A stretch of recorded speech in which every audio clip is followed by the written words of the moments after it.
As some of you will already know, there has been a mild nontraversy in our little fun club. It started with the Sariteraria,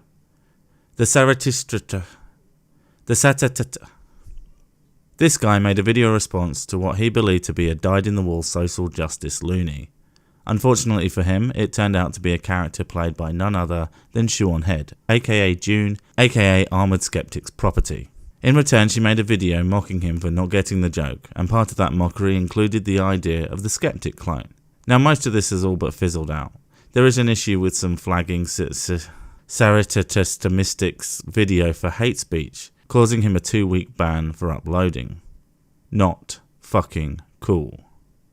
Now, the Skeptic clone, or more specifically Armoured Skeptic clone, is an idea that has been kicking around for no short amount of time.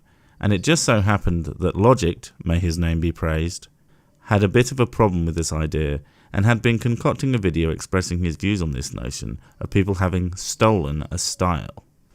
Lots of points were made and discussions had, but it has come to the point that Gregory, the Armoured Skeptisphere, appears to have seen the error of his ways and apologised, and most people have accepted his sincere apology. The Atheist Gamer, if you watch this, and I don't know why you would, but if you do, learn what sincerity looks like, and then learn to fake it, mate. Anyway, all is forgiven for the most part from most people, I believe. I for one am happy to let this whole debacle lie, but as you may know, I like to discuss these kinds of things, and most importantly, what we can learn from them as creators and contributors to this whole mess that we can't even name because it's basically diversity of ideas land. The main thing I took away from this is be wary of your ego. Now, I get a lot of shit from my fellow creators on podcasts especially, because arrogance makes me cringe. I kinda hate it. I find it embarrassing for the person displaying it, and I'm the type of motherfucker who hates to watch others embarrass themselves. Even if they don't care. Even if it's just a joke. Because I get it all. I get the embarrassment myself. It's awful. I mean, seriously, fuck karaoke. But I feel the ability to be humble and modest serves a far more important function in our little corner of the internet. As many of us consider ourselves skeptics, and arrogance, to me, is the lack of self-skepticism, or at least far less of it than perhaps you should have. If you aren't skeptical of yourself, you're gonna struggle to be skeptical of your ideas, and that's dangerous. That road leads you to echo chambers, and echo chambers lead you to Steve, I'ma block your shives. Literally the least skeptical man alive.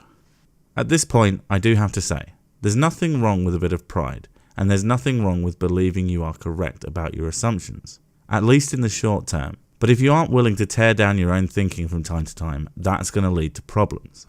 Thankfully, I, at least right now, have a few dickheads around me that will not let me get too big for my boots. So if you don't have someone or ones like this in your life, get them. They are a godsend. As for you lovely subbly peeps, try not to put any creators on a pedestal. It's easy to become invested in people who make content you love, but always remember, if someone says something you aren't sure of or doesn't sound right to you, interrogate those ideas. Tell them what you think and remind them that they ain't all of that. I've said it before and I'll say it again, these little scuffles and kerfuffles are actually an important part of growing as creators. Without examples of what not to do or how to approach a given situation, we would all be doomed to repeat many of them ourselves. Remember, never go full shives. Never. Anyway, no judgment from me. Much love to everyone involved, and everyone else, have yourselves a great fucking day. Bye!